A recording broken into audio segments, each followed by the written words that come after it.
Welcome to the Morning Slice.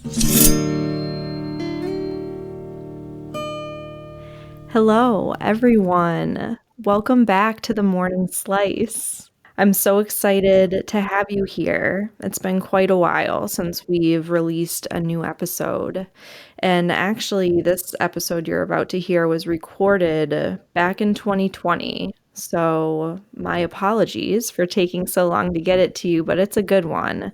So, if you're able to bear with us through some sound glitches, you're in for an incredible, enlightening, loving ride with Matt Raymond-Goodman. Something that I really was sitting with as I listened to this episode a couple years later was how uncomfortable it felt for me listening to myself talk about racism with Matt and ask questions about different things that we were going through at the time. Because if you think back to 2020, you know, early COVID days, George Floyd had recently been murdered by police officers, and there was just complete unrest going on in the world.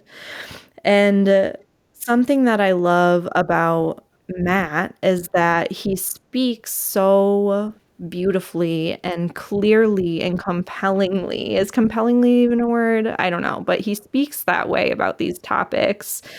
And even as I felt like I sounded so awkward or just uncomfortable as I was like sorting through what was happening inside of myself to ask him compelling questions. I ended up pitching him some real meatballs that he was able to knock out of the park. And I always come away from a conversation with Matt feeling like a better person. He is one of my dearest friends from college. We went to school at Boston University together.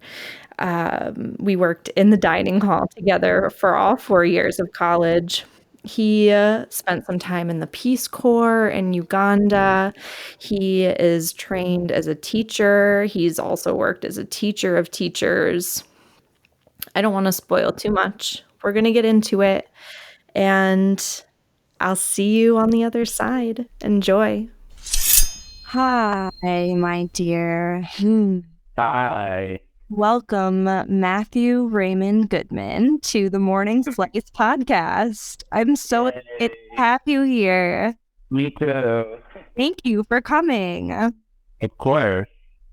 So, first things first, before we started this recording, I suggested that I wanted to pull a card for us from a tarot deck, for those of you who might not know what I'm referring to. And my dearest Matthew, he encouraged me to do this on the recording. So I would like to start there. How does that sound to you? I can't wait. Amazing. Okay, so let's see what is in store for us. And those of you listening are only on audio, but Ooh, what popped out? ooh, the desire card popped out. Oh, right. We are getting into it today. Oh, yes, we are. And I will absolutely leave an image of this, if I can, in the show notes. I will find some way to get you listening. Yeah. Nat, can you tell me, what do you see when you look at this card? Oh my goodness. Like, just describe what I see, or what is it like? What do I see? I would say describe what you see, and, any interpretations that stick out, Mhm. bring them to I the think, so the main image is a man sitting, holding the head of what looks like a dragon in his hand. But then there's a goat and a hawk above him that are sort of in the background. And so to me, what that is that the man is holding in his hand what he desires, which, interestingly enough for me, someone once told me dragons represent magic as well as confidence. So perhaps this person desires some more magic in their life, some confidence. And I think I interpret the animals above as this person's ancestors watching over and saying like, we're here. We're going to make sure that whatever it is that you desire, if it's for your purpose, that we're gonna help make sure that you get it. That is so beautiful. Magic and confidence are definitely in store today. And what do I see? So in addition to all the beautiful descriptions and interpretations that Matt just shared, one of the things that is standing out to me is how relaxed this boy looks, assuming it's a boy.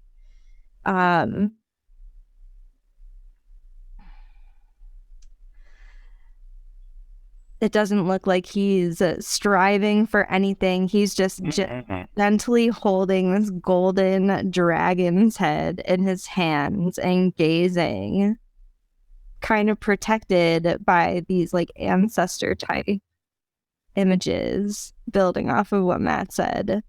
And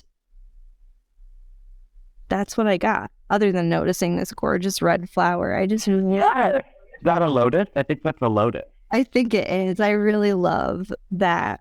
Wow. I love that. Yeah. Just there, just chilling. And sometimes, you know, this is a color that I just have loved to surround myself with, especially over the last couple of years. Like the deep red. It has just helped me feel rich and safe. And that is what I noticed first about this flower, because I just absolutely love the color. Yeah. I think that's so cool. I thought it was like a burnt orange, but I love that you see it as red. It's probably because of the video screen. Yeah, right. But I can see some orange in here too. It's beautiful. And I, again, will make sure to get an image available to you guys. At the absolute very least, I will leave a link to the tarot deck that I'm using. It's the Dreams of Gaia Tarot by Raven Felon. I hope I'm saying her name right. It's a beautiful deck that I absolutely beautiful artwork. At the very least, you can go and find images of that deck and seek out the desire card, because that is the energy that is going to be swirling around today. And I am super excited about that. Me too. Yay! So I have all kinds of questions for you. But first, I would like to ask you about your sweet pup, Corey. Hey, my baby. Yeah, what's happening with Corey these days? Bro, right now he is curled up in a ball sleeping, because that's his favorite thing to do. He's great. So Corey is a 2.5-year-old pit bull lab mix. He is stunning. He's beautiful. He's black and white, and he has this like perfect part down the middle of his face. He honestly looks like he's from Phantom of the Opera. He gets compliments all the time. And he's just a sweetheart. He's a ball of love. Literally, like every single human being that he meets, he just like cries until he can give them a kiss on their face. Like all he wants to do is love and cuddle and let people know he loves them. And my husband and I we're just so lucky we have such an incredible dog. He is adorable. It's not just your bias. He really is a beautiful dog. And I can't wait to meet that little sweet. Oh my God, yeah. It sounds like just a ray of light. And it's no surprise to me that that's what your dog is like, because that's the human that you are. You're just so loving. And again, why I'm so excited to have you here today, because I love you. So let's dive into all of these questions that I have for you. For those of you who don't know, Matt and I, we met at BU, Boston University. We both have a lot of alma mater pride, I think. And we actually worked together in the dining hall through all 4 years of college. I did. So I'm curious to know, starting there, if there's anything that you learned working at the dining hall or at BU in general that really stays with you top of mind. But really good question. Going way back. Not that we're super old, but old enough.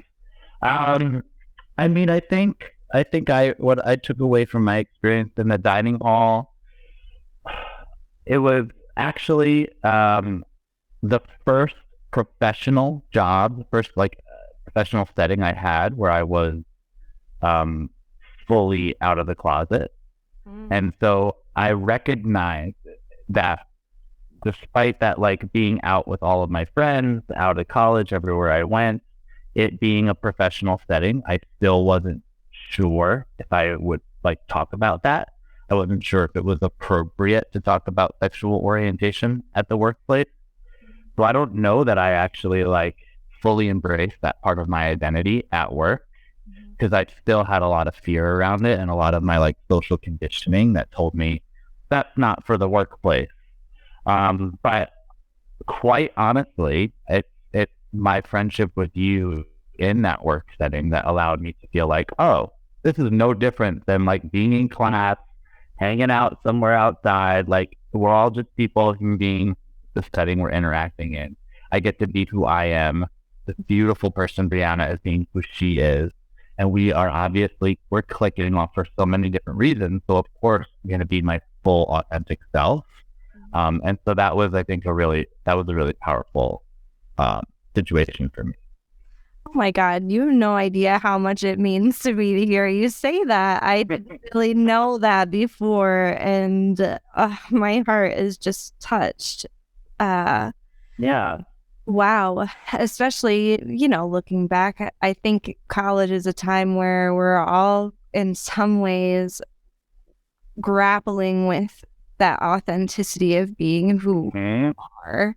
And to think that being ourselves doesn't equal being professional just isn't an idea that I'm willing to get on board with. And right. You'll never find that here at Slice. We absolutely believe that the most professional you can be is your most authentically true to you self. That's how we communicate best anyway, right? When we're laying out people. Oh, thank you so much for sharing that. Yeah, of course. So after college, you went to the Peace Corps. And I know that could probably continue on this same thread pretty easily, but can you update the listeners a little bit on your Peace Corps experience as well, and what some things are that you gained during that time? Oh my gosh, yeah. Okay, let me try and do this concisely, because I could talk 3 hours about the Peace Corps. We can literally have a 6-hour podcast and we won't, but I mean, he's not. I did. So I graduated BU. I actually stuck around in Boston for a couple of years teaching. So that's my background, is I'm a teacher. But I always knew, or not always, but ever since middle school, I felt this pull to travel and see different parts of the world, and not just as a tourist, but live there and see how people actually live and different cultures exist. And so I finished school. I got my master's in that time. I was single, and I was okay, I sort of saw my life in two different directions. I was I could stay and teach, and before you know it, I've been teaching 20 years, which wouldn't be a bad thing, but that was just one path. Or I could go do this thing that I've always said I wanted to do. So I decided to apply to volunteer with Peace Corps. At that point in time, Peace Corps placed their volunteers based on need. You didn't get to choose. I did say I wanted to go to Africa. So they placed me in Uganda, which is a beautiful, incredible, amazing, loving country that also has a lot of bad stuff that goes on there, a lot of corruption. And for those of you who may not know, the exact time that I was leaving to go to Uganda, they were trying to pass this bill called Kill the Gays bill. It was a bill in their legislation politically that made it a punishable crime by death to be gay in Uganda. Wow. So I was like, 2.5. Now, and like at that point in time in my life, I very much was like, being gay is part of who I am. It's not all of who I am. I'm not going to this country to be a Peace Corps volunteer just to be gay. I'm going to be of service. I'm going to teach kids how to speak English and do other projects. So I thought to myself, that is not the priority. Let me focus on what is and see what I can get out of it. It was tough. I definitely experienced culture shock, homesickness, isolation. I was in a rural setting in a village in Uganda. I did have electricity when it wasn't raining. I didn't always have running water. So there was a lot of challenges, but I had a lot of really great peers in my cohort in Peace Corps who were really, really, really supportive. And after like 6 months of it being super difficult and I pushed through, all of a sudden I started to acclimate and adjust and like find my niche in the community I lived in and like make Ugandan friends and really like see myself as part of the community, and people there saw me as part of the community. And so it's just, that's the overall experience I had, was just how beautiful it was to be able to find myself in a culture that's so different than mine, but still find that connection based on being human beings. Yeah. Totally. Well, and it's not exactly on topic, but what's coming to mind is a post that you recently made on Instagram about connection and communication. These times with coronavirus, there's a lot more isolation that people are experiencing. And it sounds like that was a core piece of your experience when you first went to Uganda, not only because you had to kind of put part of yourself back in a box that you had very intentionally let out of a box. Exactly. But it's also on top of that huge thing, just the basic things of transitioning to such a different culture would be a large, challenging transition, I think, for anyone. What you said with the, Americans, I think a lot of us take for granted having something like running water in our house every day. And I wonder if there are lessons that you learned from that time that are helping you stay connected now that we might be able to apply to our approach for the coronavirus isolation that so many people are experiencing. Yeah, for sure. I mean, I do think that they're very deeply related. I think a couple of the lessons I learned in Peace Corps, one is resilience. Just that like life is going to have a lot of hard times. And if you just push through and know it's not forever, you will come out on the other side of it. You really will.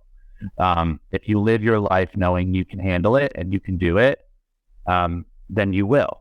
And obviously there are different circumstances. Some circumstances you just need to remove yourself from and leave. But if it's a situation where it's forcing you, I will never forget someone in Peace Corps, the advice they gave me as I was starting my Peace Corps journey was, the way to make it is to get comfortable being uncomfortable. And that has stuck with me for the rest of my life. Like, you're going to have moments of time where you're extremely uncomfortable, but if you just like get used to that, like you're going to do so much growing. And what I had to do in Peace Corps was I saw myself isolating. I started to get depressed. I started to get anxious. I would snap at people. I was judging the people around me. It was really tough. I was being a version of myself I didn't really like, but it's because I didn't feel connected to the people around me. I didn't feel part of the community. I felt alone. And so I just further dug myself in. And it wasn't until I started to like go out and sit and talk with people and get to know them as people that it started to turn around. And as soon as I did that and was like, oh, I'm not alone. Like, I can make so many friends here. I'd miss my friends that I've had for a long time, and I miss my family at home, but that doesn't mean I can't make new ones, that I don't have something in common with people who are here. So I started to build my community there. And as soon as I went outward and I left my internal voice and all of my negativity and bad self-talk that I was used to doing, it just opened everything up. And after 2.5 years of living there, I almost didn't come home. I was like, I'm really here. You did. Literally, the only reason I left is because, like, okay, I can't have a family here because they don't like gays. But beyond that, I was like, I'm good. How funny that, even in a place that was so anti-gay, the beauty that you must have experienced to still leave feeling like, oh my God, I could stay here and be so happy, Well, that's because, like, and this is something I try to do now with everybody I come in contact with. You have to breathe beneath the surface, right? Like, once you learn where that legislation and those beliefs come from, it's like easier to have a little bit of compassion towards people. So most Ugandans actually, like, when I spoke to a lot, I'll just say the people that I spoke to, I can't speak for everybody in the country. The individuals I spoke to would say, like, oh yeah, being gay means that you take advantage of children. So they were equating homosexuality with pedophilia. Oh. Because someone somewhere told them that's what being gay is. So of course they're all outraged. Yeah, right. But once I began to talk to them, not from personal experience, I didn't want to put myself at risk, but once I sort of explained what homosexuality actually is, they were like, oh, there's nothing wrong with that. What people do inside their own homes is their business. So as soon as I uncovered that, I was like, oh, this is all a misunderstanding. A dangerous misunderstanding. And I didn't have to hold that. I didn't have to hold all the people in my community against that. Like, it was fine. Totally. So interesting and so applicable to so much of what's happening in our society right now. This need to go deeper with each other and understand where thought processes are coming from is such an easy way to avoid huge unnecessary misunderstandings. Another thing that I really noticed in what you said that I wanted to touch on, I'm hearing there's a part of us when we're feeling isolated or, starting to go there, that it's like a protection almost, we're hurting and we are trying to protect ourselves in this vulnerable state. And it becomes a problem when we're actually hurting ourselves more, thinking we're protecting ourselves, but we're not. We have to be willing to do a scary thing, I guess, and open up to take it a little bit deeper with the people around us, even if we're not quite sure that we see things the same way as they do. 100%. Yep. A lot of the time, at least in my life, I've found when I'm feeling like I'm in danger, it's not actual danger. It's just what I'm perceiving to be danger, what I'm perceiving to be a threat. The story that my brain says about when I'm in danger or at risk. And if I actually just take the moment to stop and analyze and go, wait, is there something bad going on around me? Usually there isn't. Right. Sometimes there isn't. Like, again, there are definitely dangerous situations out there where you do need to protect yourself, but that was not my situation when I was in Uganda. The community I was in was filled with incredible, amazing people.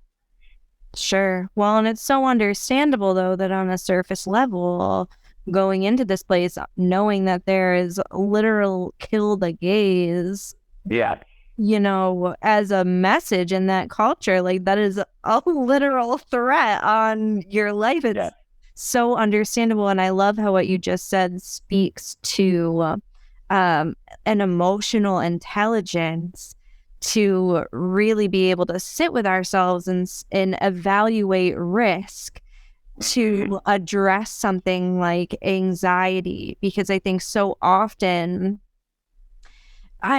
maybe especially when there's a very clear reason to be afraid, we can be resistant to truly sitting with that emotion and looking at it. And that holds us back so much from actually moving into a more productive place that we can assess the fear and actually do something to alleviate. Oh my God, yes. I think for a lot of us, myself included, once we experience an uncomfortable emotion like anxiety, we just are like, how do I get rid of this? How do I stop from feeling this? You look for the most obvious thing that's causing it. So like for me in Uganda, it was being in Uganda, and you're like, cool, I just need to leave. That's the problem. I just need to leave to get rid of this anxiety. Instead of doing what you're saying, take a beat, sit with it. What can you learn from this situation? You're just anxious because of your wiring and your conditioning and your trauma from what you saw or felt or experienced growing up, where your preconceived notions of an experience rather than the actual experience. And so push yourself to sit with it, experience it, and see like, okay, maybe the thing that I think is making me anxious isn't actually something that I want to make me anxious anymore in the future. Mm-hmm. Yeah, because, we can't, especially in this day and age, there are real risks, right? Yeah. Maybe more than ever in our short, puny human life, as far as like how long this planet actually existed, right? It's like there is real risk. There are real reasons to be scared, and we can't let that stop us from living full lives and doing what we're called to do to make this world a better place. So I can't help but wonder, God, what would you have missed out on if you had left? If I was ready to leave, like month 5, month 6, I would have missed out on I grew so much as a human being. I grew so much professionally. I made so many friends and so many relationships. And I actually made an impact on my community to some extent. So definitely made more of an impact on me than I did on them. But I would have missed out on all of that. And just the simple growth, I wouldn't have been able to say what I'm saying right now, I don't think. Maybe I would have learned it later on in my life. But I am so incredibly grateful that I had the support that I had from friends and family who were like, look, if you need to come home, you can come home. I think you should stay. I think you should push it out and see what can happen. Yeah. I'm so lucky to have had those voices.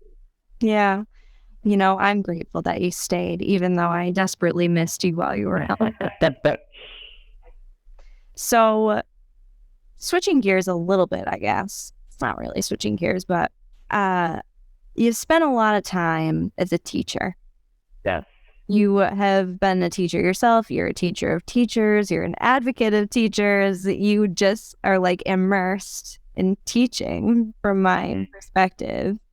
And I wonder if you can tell us a little bit about what teaching means to you and what that journey teaches you. Not to be too on nose. Yes. I do. I love teachers. I will always identify as an educator, even though I'm not in the classroom anymore. I think teachers, not to beat this over the head because people have said it, but genuinely to mean it, I think teachers are one of the most valuable people and professions in our society, and they don't get the recognition and respect for that, even beyond being paid for it, which is super important. They need to be paid better, but just the respect. I think for me, kids are in school for 40 hours a week. They're with teachers. They're learning so much from our teachers, not just English, math, social studies. They're learning about character. They're learning about life skills. They're learning about how to interact and relate and what's acceptable and what's not in social settings and group environments.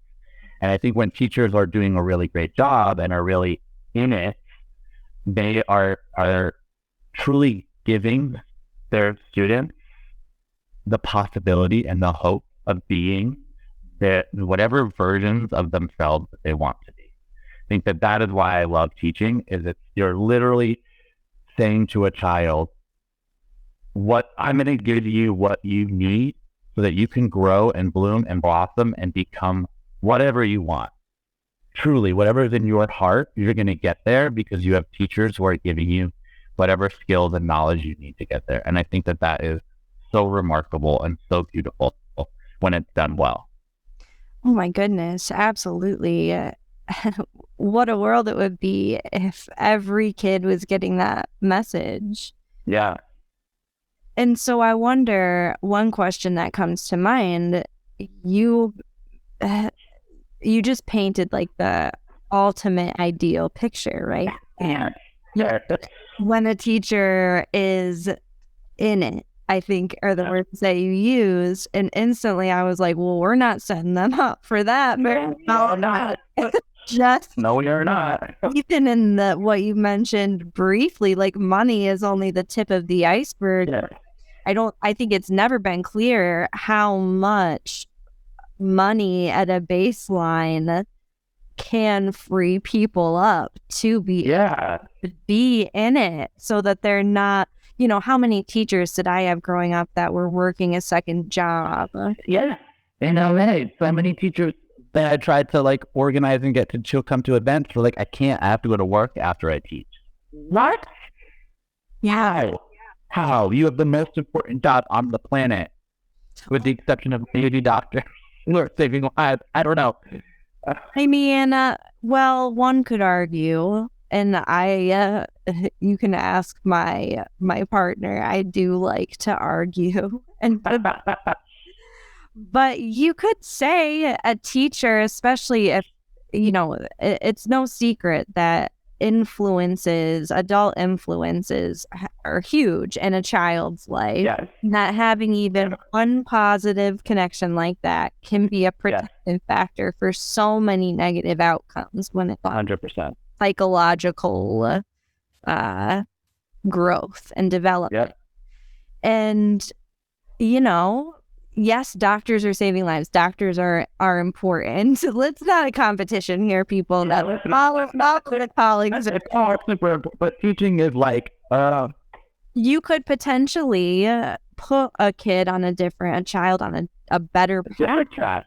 And how many lives could that impact? So I think it's super important. But I wonder what kinds of things, like, I'm wondering what somebody listening to this, and who knows, maybe you are somebody who has a say in how much the teachers in your area get paid. But like, what are some other ways that we can all be more appreciative of teachers, set them up a little bit better to be in it? I don't know. These are really good questions, Brianna. Because like, there are so many things. I think it's about, parents can do a lot. Parents can like approach teachers from a place of like, we're in this together. We are a team. But at least when it concerns my child, but also all the children in this community, because what they do affects me and my child. What can I do? How can we work together to support these kids as a team? Because I think often what I saw in teaching, that my students who ended up honestly doing the best, and I don't mean getting A's, I mean like living a positive, healthy, making good decisions life, were the students where I and their parent or their guardian or whoever was home were able to communicate and talk about what this child needs so that they can get it in school and at home. I don't have all the information. They don't have all the information. We're coming together and piecing it together. I think a lot of times parents have these high expectations for teachers, but it doesn't follow. Like high levels of support doesn't follow. It's just the expectation. And teachers are human beings. Teachers need support. Teachers need investment, not just money, but proper training and skills, like ongoing growth and development. A lot of times in districts, it's just like, cool, you have your teaching certificate, go. For the next 20 years until you retire, go. And like, you'll get a mandatory PD here and there that's really not about anything at all. And it's like, what about the ongoing support and professional development? How are we investing in our teachers so that they can continue to hone their craft and also become better human beings? right? Like teachers have needs, teachers are emotional, teachers with psychological issues as well. And there's rarely any discussion about the trauma and the stress that teachers are dealing with.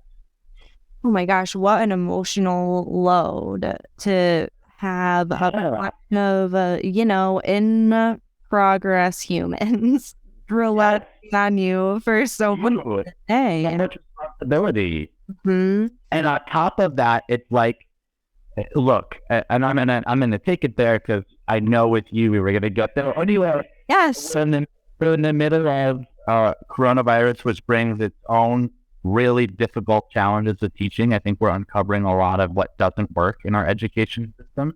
We're also in the middle of fully recognizing the deep, deep, deep racial trauma and inequities that are in our society.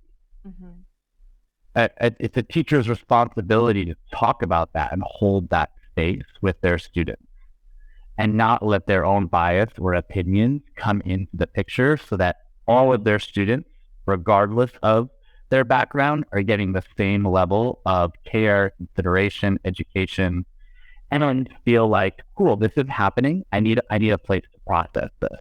Yeah. Where are teachers getting the training and the ability to do that? They're not. And like teachers are human beings. Like I said, they come to the table with their own level of knowledge, their own level of awareness, their own biases. And if we're not in that, like we talk all the time about training cops and whatever, whether or not you agree with that, but like what about training our teachers about this sort of stuff and giving them the space to process it so that they can hold that space for their students? Sure.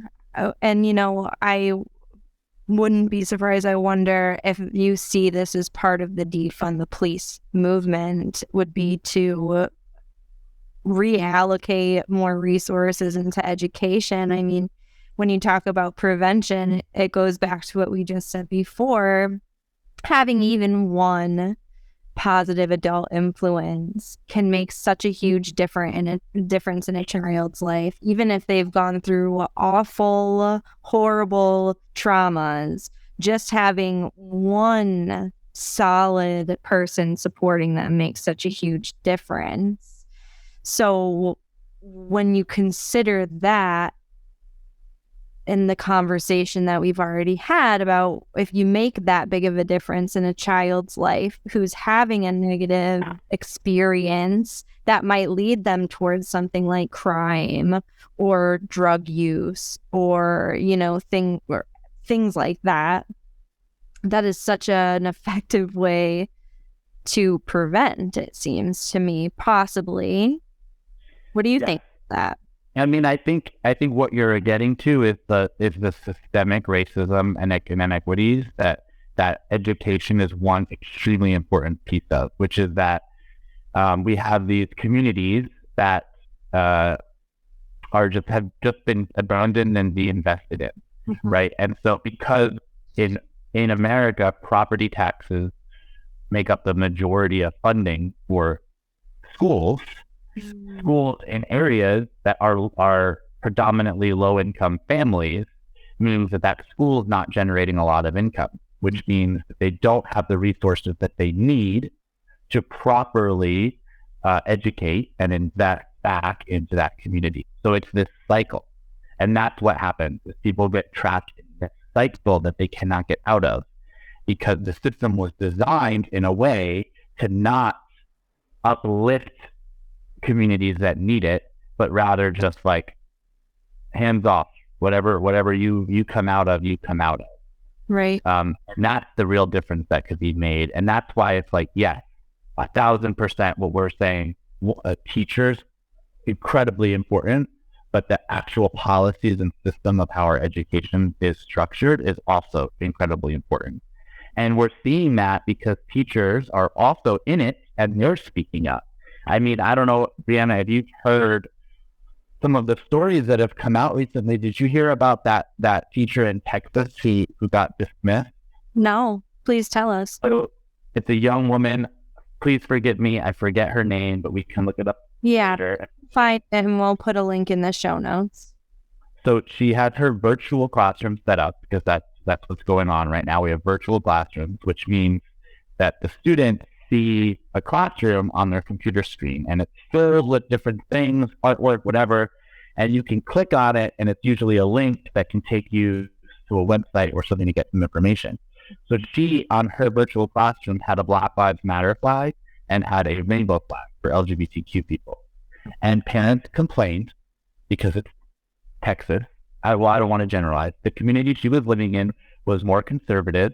Parents were like, I don't want this in my child's classroom. And so she was dismissed. The principal was like, you are on administrative leave. You cannot teach until we figure this out. Oh, wow. Eventually, she took it far enough up. She got media involved that the district was like, okay, you can't be dismissed for this. You get to keep your job.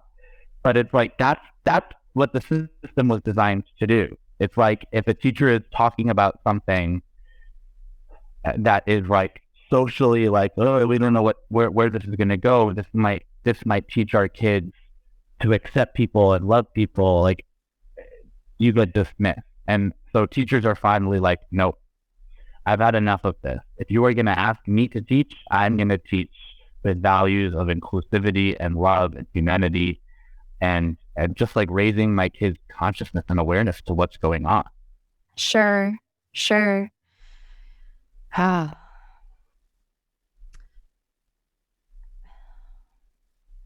Yeah, it's a lot. It is. And so I wonder, it seems like, I wonder what the concern is of a parent who doesn't want to see those flags in a classroom.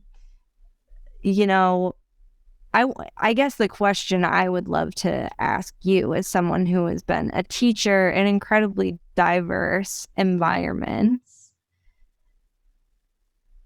do you feel that most kids,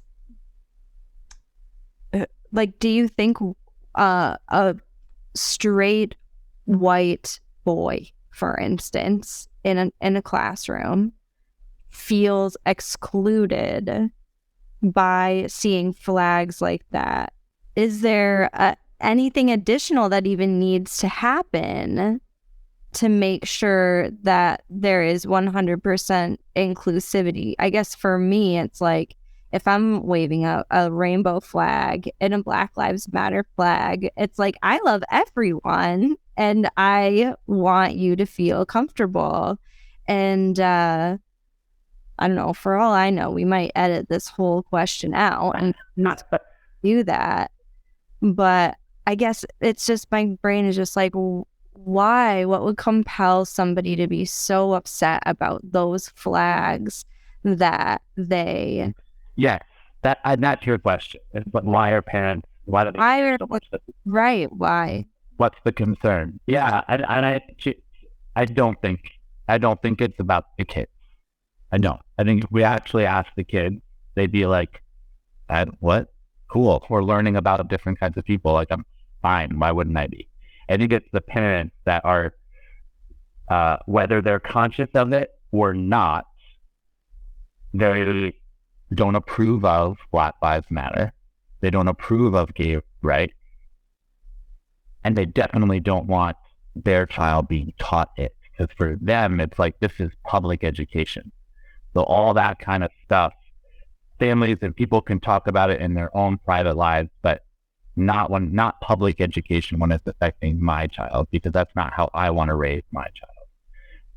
That's from my teaching experience. That's usually what it comes down to, is it's not in line with the values of the parents. But that's a problem. That's a problem, because that means that the parent is elevating and prioritizing their beliefs over the lives of other people. Because believing or not, but like, believing in Black Lives Matter is not going to kill you or hurt you. Well, being pro-gay rights is not going to do anything to your life. But when you don't, and when you don't allow to talk about it, that's when people's safety and lives are on the line. So it's like, I don't believe that parents have the right to put their beliefs and their opinions above people's lives. Because that's the problem that I see, is that people are doing that, and it happens to fall in line with the status quo, right? Like, I don't know where in Texas this was, but Texas is known for being pretty conservative. So it's like, that's the privilege involved, because they have the backing of a majority of their state. A majority of the state would probably share the same beliefs. So they feel entitled to think, no, these beliefs are the right beliefs because the majority of people believe it. But it's like, we don't live in this idea that we live in a world of majority rules is just totally fabricated and made up. Like, we have to take care of everybody, not just the majority. Sure. And I mean, one could argue that the majority isn't even being taken care of right now. No, absolutely. We're not. We're absolutely not. And, you know, wouldn't it be nice if we lived in a world where a police officer that killed a person would be relieved of their duties as quickly as a teacher who and locked up. You're right. Right. Yes, exactly. That's arrest the killers of Breonna Taylor. Yes. It's like, okay, cool. Yeah, dismiss that teacher just like that. So easy to do when it's so easy to do. It's because and like so for listeners, I'm a big reader. I love to read. I'm reading Cast right now, which is a really, really, really thoughtful book. And basically the premise is that the source of our race issue in America isn't racism, it's a caste structure that was put in place. And it just so happens to manifest in race. I don't know if I 100% agree or not, but it's really the way that the author puts it into perspective. It's really interesting. It's like, we live in this society that it's designed to maintain itself. So that means anybody or anything that goes against the grain of how society has operated is like, nope, we don't want any of that. And that's what we're running into these days. And a bunch of people who aren't willing to fit into those boxes anymore. Yeah. And why should we? Why should we? They're fake artificial boxes that literally only serve the upper 1%, 2% of people. Sure. Well, and I wonder, and maybe you haven't gotten to this in the book yet, or maybe the author, do we know the author's name? It's Isabella Wilkinson? Isabella Wilkinson. Yeah, we can link that. And I'll definitely make sure that's in the notes as well. I wonder if she addresses income disparity as well as racial disparity, you know, and I understand that the two are super closely linked, so much so that it's hard to even tease out the effects in some places about like which is the bigger disadvantage, being poor or being Black or, you know, indigenous or whatever it is. Yes. And it seems to me like, you know, the poverty is such a core issue that does impact, I would say, is it the majority of the world? I mean, yeah, absolutely. And all to serve the income disparity that keeps people at the top getting richer and richer while exploiting pretty much everyone. Yes. And she does talk about that a little. I don't remember exactly how much, so I don't want to like say this all comes from her because I'm absorbing a lot of content. Sure. But yeah, I think the two, like you said, are just so intricately linked. And I think what I've seen and read and learned is that the system is designed to make sure that a majority of people who fall in poverty also are of color. Now, of course, there are poor white people, absolutely, that exist, and they've got their challenges and their issues as well, but they don't have skin color as an additional barrier in their life. So to be poor and of color is like two things. cross. Yeah. Yeah. And it just so happens that we have a society that's structured that if you're in poverty, it is damn near impossible to get out. Despite what everybody says about America, that like you can get your way out, it is incredibly difficult. Yeah, that's just fake. I'm sorry. For me, I believe that's fake. I'm sure that there are individuals who do it, absolutely. But those are the exceptions. That is not the rule. Yeah, it's very difficult to, lift yourself up from a position of poverty. I would agree. Oh, what a big topic. And so I wonder, are there any additional ways that you see these things playing out right now in the education system? Mm-hmm. So it seems like we're in like a pot of boiling water or something. That's not the right metaphor, but we're in a huge transitional time, both with coronavirus happening at the same time as a revitalization of the civil rights movement. And, what you mentioned before, that it's really showing what isn't working in the education system. Yeah. And one thing we've already said is that, the way that the system is set up to fund schools is a huge issue. And a stat that comes to mind, I remember living in Rochester and finding out that the poorest school district in Monroe County, which is where Rochester, New York is, the poorest school district is a mile away from the wealthiest school district. What an example of how that plays out, right? And look at what's happening in, Rochester, New York right now. It's happening all over the country. Do you notice anything else about the education system that isn't working? What do you see being unearthed in all? Oh my gosh, yeah. I mean, how it's funded is probably issue number one. But I think we need a whole new system. I mean, teachers being expected to effectively teach a classroom of over 30 students is not realistic. Mm-hmm. It's not. And in fact, just to further show inequities, if you go to private schools that charge a tuition, the student-to-teacher ratio is not 1 to 35 like it is in public schools. Because they know one adult in the room of 35 kids, those kids are not getting a quality education.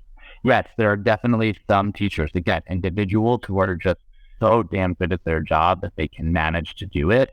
But that is again, the exception, not the rule. So I think we need to, and that again comes down to funding, but we need to figure out something, some way to get more adults in front of less children so that they can get more individual attention based on their needs. Because we know all kids learn differently. Mm-hmm. All kids have different needs. All kids come to the classroom at a different level than their peers. Every fourth grader in a class is not at a fourth grade reading level. So we need to find ways to ensure that we are giving students what they need, because that's how students fall through the cracks. It's when they can't access what they're being asked to access, and the teacher just literally doesn't have the time or energy to give them what they need to catch them up.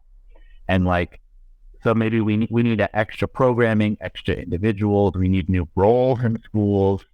I think that's a big thing. And then the last thing I'll say is that, and this is near and dear to my heart, as you know, because I am going to be going back to school to become a school psychologist and family therapist. Yeah. I think we need more wraparound whole child services in schools. We need to address emotional wellness. We need to address mental health in our schools. Yeah. Because yes, if a child is diagnosed with bipolar or has a learning disability, they will get some kind of attention and service, probably not what they need, but they'll get something. But what about all the other kids who don't have a diagnosis or don't have a disorder that is to that level of bipolar disorder? They still need something. They still need to process their trauma and understand their emotions and deal with whatever it is they're dealing with. But none of that very rarely happens. Yeah, those kids, they still need the same skills. And what's striking me as I listen to you speak about this, even the children with diagnoses, the skills that would help them ultimately to better manage their mental health will help the other students this as well. Yeah, It makes 100%. stop looking at mental health as something that's just like a problem that needs to be fixed. And Right. like mental health is a part of being a human, and we have to have the skills to nourish ourselves Yes. spiritually, mentally, emotionally, physically, to be like full, thriving humans. And just since it's you and I feel maybe a little too comfortable talking to you, I'll say it's like the systems that are in place. I think the reason why it's so hard to talk about these things inside of the systems that are in place is because guess what? The systems, they don't want us to be thriving. They don't want to. Right? They don't want to require us to set boundaries against those systems. And the system doesn't want us setting boundaries. No. It wants us working until we die. Basically. The system wants to milk us for all we're worth and then make us feel worthless afterwards. It's 100%. The system, that's what I keep saying. The system is designed to maintain itself. It does not care about its individual. No. And to your point before, so I got my master's in special education, and while I was in school, one of my professors, Rick Cass, he told me something that I've taken with me in my career, which is that if you design a lesson that can help a child with a learning disability learn, it's going to help all children learn. Mm-hmm. And that is the exact same thing with mental health. If we learn how to give a little additional layer and basically just cater whatever we're doing to the individual rather than treating them like an assembly line, if we put that everywhere, everyone will all of a sudden start getting what they need. Yes, I love that. Well, it feeds so well into my next question, but I can't help myself but ask this first, because you mentioned earlier, when we were talking about parents' involvement and the expectations that parents put on teachers, a lot of times, at least I experienced this when I was a kid, that my parents cared about my grades. And that was really the beginning and end of like, how is my child doing in school, is how my grades were. And actually for somebody who has always been a pretty good student, I think that it actually robbed even me of some of the emotional attention I needed, because I'm a deeply feeling person, and even though I'm really intelligent and able to be book smart, I still had needs that needed to be addressed. And I wonder what you see as like some other markers, like parents are looking at grades. Well, what else should looking at, 1,000%. I agree. That's exactly what came to my mind while you were speaking. Is of course they only cared about your grades. That's the literal only thing teachers were giving them as a sign of how your child is doing. Yeah. So all they have to look to. And additionally, I remember being a teacher, and I distinctly remember my top student being like having some struggle socially. And I had to learn from them, just because you're a straight A honor roll student does not mean I get to be like, you're good and stop giving you attention. You still need something. Yeah. And I think that often happens in schools, is that the kids who are out there doing the best, it's like, cool, they don't need anything. They're fine. And that's an awful, awful assumption to make. Yeah. So I worked at a school in Boston called Epiphany Middle School. I love this school so much. I could rave about it forever and ever and ever. If anybody from Epiphany is listening, huge shout out to you. It's an incredible place to work, to teach, incredible place for kids to go to school. Just as important to us as grades were, we also had like character education metrics that students had to meet every year. So they had certain like behaviors and character expectations of them. And we would not allow a child to go on to the next grade if they were not socially able to meet those markers as well. So that was also in every progress report and every parent meeting. It was, how are they doing academically? How are they doing socially? So that's one way of doing it. One start. I think ideally for me, I would love a world in which we also had like psychological or emotional markers of how your child is in that sense, like consciously. But that is not a fair thing to ask of teachers right now, because they're not trained to do that, and there aren't the professionals who are trained in schools able to effectively evaluate every child in the school. So we would need to invest more, like we were saying before, in that first. Sure. I love that idea. And one of the things I always love about my conversations with you, Matt, is that I tend to be kind of like a concept thinker. Like can get a little bit blobby. I have big ideas, but what you always are great at helping me do is breaking it down into like, okay, how do I measure that my child is doing well socially? Like, what actual behaviors am I looking for? Give us a few examples of like, what behaviors were you looking for when measuring something like that? Yeah, so it was developmental, so it depended on the child's grade and age, but it was things like little things like raising your hand to speak as opposed to just calling out in class. Conflict management, so how do they resolve, like conflict's going to happen, but how do they resolve conflict with a peer? How are they communicating? Are they expressing themselves articulately and communicating what's going on, or are they just like yelling and screaming and throwing a tantrum? So those are just a few. Additionally, as they got older, it's like, what are they doing for the rest of the community? So like, what are they doing for the whole class? Do they have a responsibility, like a job in the classroom that they're doing, and they're able to do it well? So giving them not just academic responsibility, but like, this class is your community. You all have to take care of each other. Yeah. What a beautiful way to Oh my God. I love that school so much. Can't say enough about it. And yeah, your students are incredibly lucky to have you, past, present, future. And I would even consider myself one, because it helped me so much, especially in this realm of child development. I just appreciate you. So I appreciate that. I would also say though, just like, not to like refute what you said, because I think you, I accept your compliment.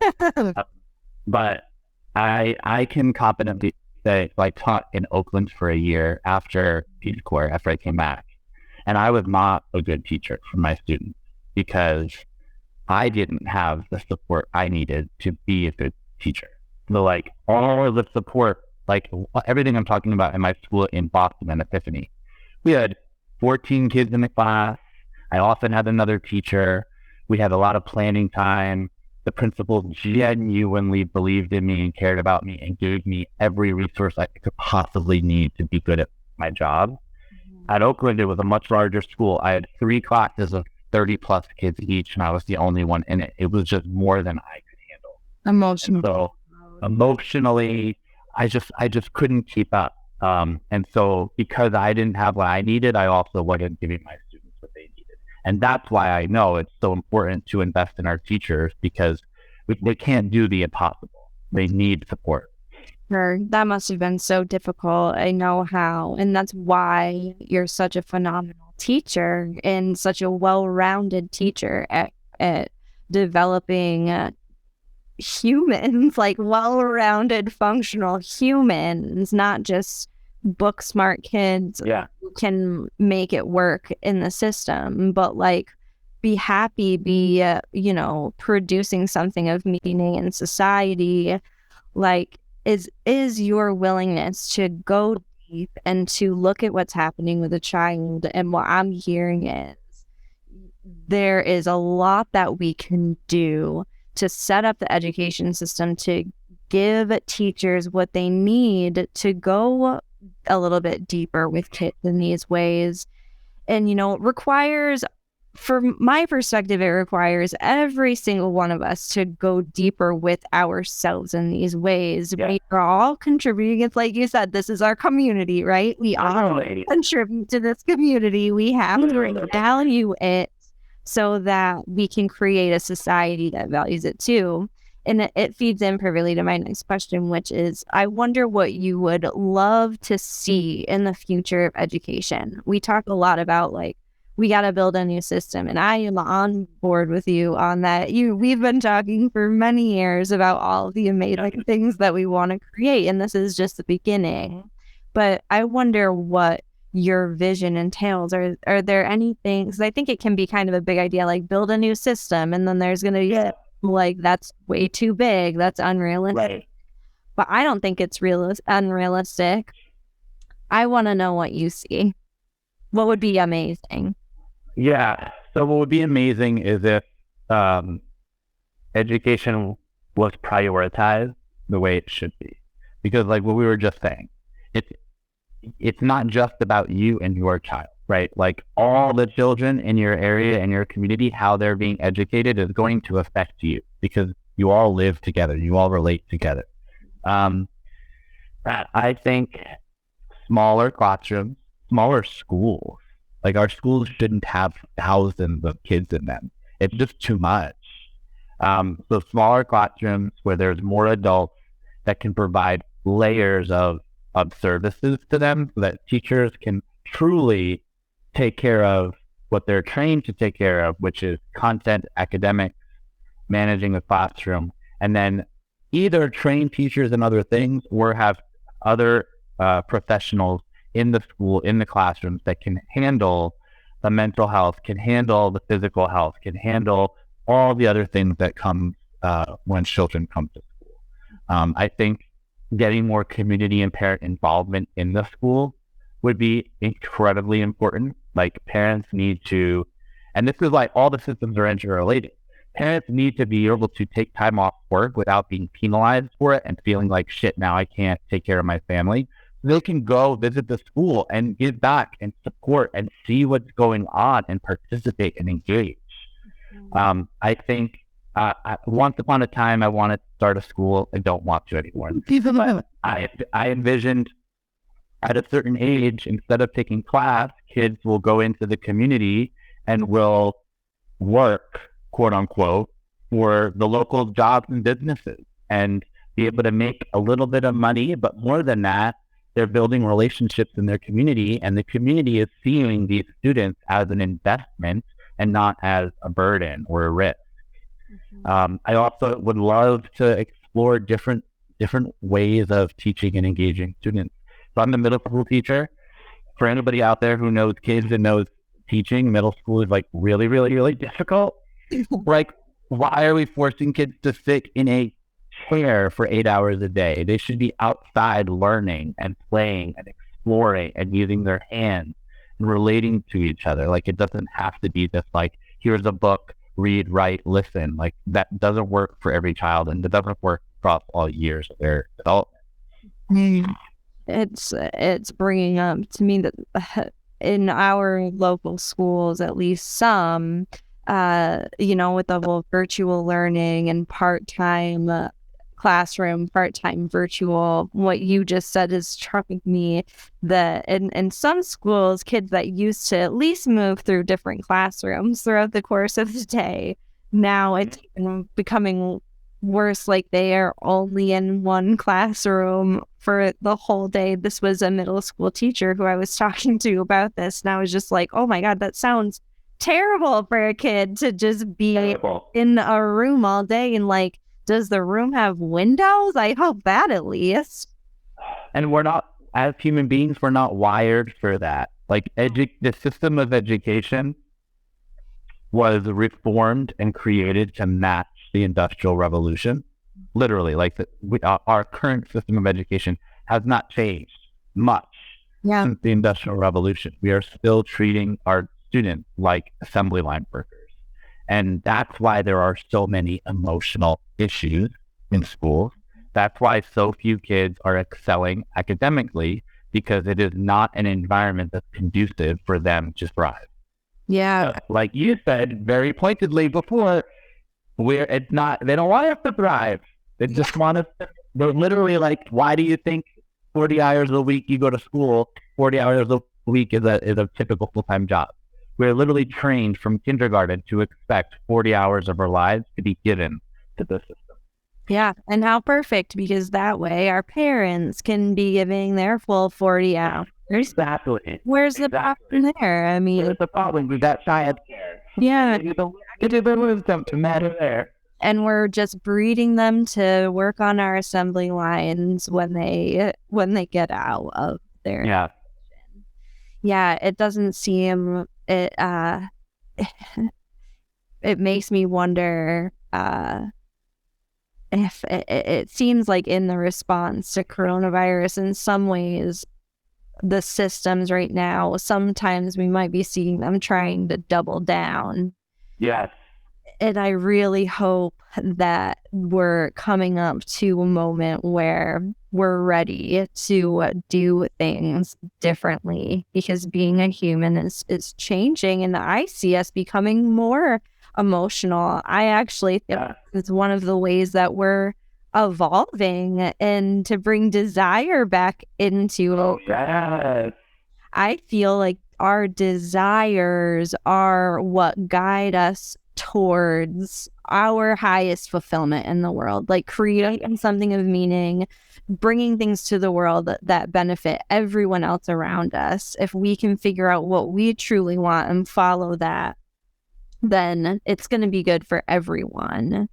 And that is basically exact opposite of what and I really that we can switch that. I really hope so. And thank you for bringing the card back into it, because you're exactly right. Like what you and I are both talking about is dreaming.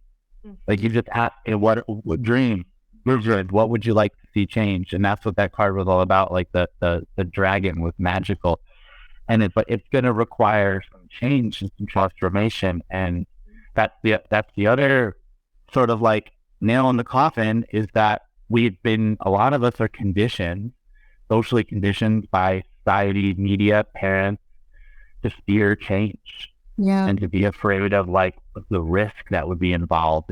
What if we didn't educate our kids the way our parents were educated? And so I know that there would be a lot of resistance to it. But I think we are reaching a pivotal moment in our human history where it's just so important that we do things differently. I totally agree. And it ties back to what you said. I think about resilience at the beginning of our conversation. Resilience is born through dealing with changes and learning that we can deal with whatever we are thrown. That's such a core part of my mental wellness practice, is that practice of knowing doesn't matter what gets thrown at me. If I'm still alive and breathing, if I have the skin on my back, I can make something with I can get somewhere with this, That's beautiful. Yes. And yet that is very much the way you live your life. And I think that's why you're doing this podcast. It's just trying to inspire other people to know you can do it. Oh, absolutely. And we can create the system that we desire, and we'll do it together. And I'm hearing a lot of connectedness in your vision. Yeah. I love that. It's something that we really could use. I feel like we could use so much more of. It's been hard. Maybe you can relate as a deeply feeling person. We're both lovers of people. We love to get to know somebody and have deep conversations. That's why I think, are so close. Yeah. But we are in this time where it's almost, we're in a highly politicized time. So there are a lot of people who feel like they're at odds with each other at one end or the other of the spectrum. And I have seen so many people shutting down the communication, saying, it's not worth talking to this person or that person. And it's not, it won't get us anywhere. And when I hear that, I'm like, how are we going to get anywhere if we aren't talking to each other? And, I'm flashing back to the beginning of our conversation again with the isolation of, being in a new place, and maybe we think we're protecting ourselves by avoiding these deep conversations. And when we can open up to connecting and communicating with each other in a deep, emotionally honest way, that seems like the future. Yeah, I agree. It's hard. I mean, I have moments of like, no, I'm not talking to that person. Like, sure. Absolutely not. They believe in things that are so contrary to my core beliefs. But your point is still 100% accurate. Like, then where are we going to get to? Those people aren't just going to like change, and they're not going to just disappear, nor should they. Like, they still have a valid human experience. And so, yeah, it's like, those are the skills we really need to be learning and teaching our children, is how to have discourse, respectful discourse with people who fundamentally disagree with you. Yeah. Because they have their beliefs for a certain reason. They have an experience that has led them to that place. So like, let's get through those experiences so we can get to the core and the bottom of who we are, as opposed to what I think happens. Most people just talk from their trauma, talk from their like what they've been told to believe, without actually going deep and thinking about, what do I believe? Where do these beliefs come from? I think that part of the problem is that we're not taught to question our beliefs or to be critical about what we think. It's just like, this is just my belief, so that's what it is. And that's what's dangerous, because I think everyone on both sides of the spectrum politically should be questioning their beliefs, and where do they come from, and is it true, and which situations is it true and untrue for. But the only way to do that, you're right, is through communication. It's just tough because, and I don't know, I would love to hear what you would have to say about this, because you are so deeply intuitive. If someone is saying, like, to me, they fundamentally have a problem with Black Lives Matter, and they don't support it, and they don't even think that there's really a race issue, or that like really it's the Black Lives Matter protesters who are causing the racial divide. I'm just immediately triggered by that. And like, I'm not talking to you because that is so far from my truth and from what I know to be true, that it's like, I don't know how to have a conversation with you.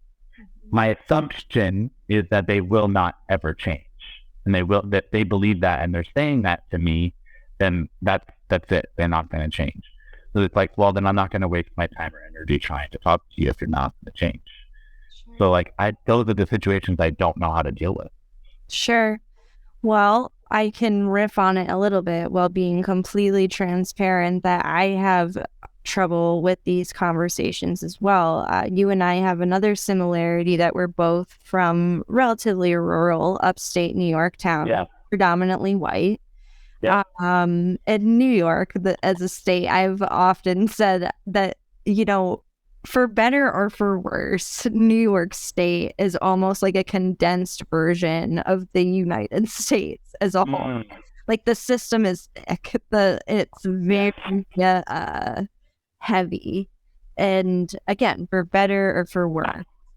And it's been on my mind lately. I live in rural New York right now, and it's not uncommon to see Trump flags, sure, Confederate flags, and it's bothersome. And I have actually taken it on to have some of these conversations, even though they are deeply painful, because it's like, I know it's not Black people's jobs to be having these conversations. And if I have the desire and the skills to do it, then I better do it, because I don't know who else is freaking doing it. Who else is going to do it? Right. So, you know, what really it usually comes down to for me is like a deep patience, in the sense that what you said is true and useful, that like, I never go into a conversation wanting to change somebody's beliefs. It kind of creates this like wall and an argument, you know, like, I believe this. Well, I believe this. And like, we can either agree to disagree, or we can say like, go F off, and whatever of the spectrum it is. But like, first of all, questions are like a tangible thing that I really try to remember to lean on, as opposed to telling. And maybe is a piece of like telling what I've seen and what I know, and then like, but is this what you see, and why do you feel that it's different? Like, what, you know, because at least that way, even if they aren't willing to answer my questions, which I've found a lot of the times, it's like, maybe it at least helped somebody think and open their mind in a way that they weren't necessarily considering. Yeah, to plant the seed. It's like a slow, it's, you know, how long has racism been an issue on this planet? For as long as humans have been alive, probably. I mean, maybe not quite that long. And sorry if I'm showing my lack of education on the matter with an exact year. But like, we're still arguing about the same things that we were arguing about in the 60s and before that, you know? So it's going to be a slow change. And if I can plant one seed that eventually might help that point come where the person is like, oh, because I know I had that moment of like, oh, wow, like, never thought I was a racist person, but like, this does live inside of me. And how do I address this? Like, it has to become important to that person before they're going to do anything real with it, you know? Is what I'm saying helpful? Because I feel like... Not really. No, it's a huge point, because that, you're right. I know you always lead with questions, get to know that person a little bit about their story, maybe then share a little bit about yours.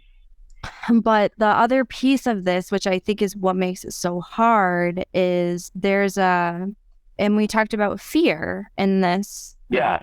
Right? So you mentioned in Uganda, when you would have your conversations with people, that they just like didn't really understand what being gay even was. And what they were fighting against was actually pedophilia in most cases. And, you know, up at the top, whoever started that legislation probably had an idea of what being gay actually means. Probably. But most of the common people, and like, that's what I'm seeing today, is that, you know, especially the people I choose to engage with, I'm like, I know you don't actually believe, you don't actually want people to be less than you. Like, no, I know you well enough to know that you care about people more than this. So, and it might be even a flaw in me that I continue to go after this, because I don't think it's a flaw.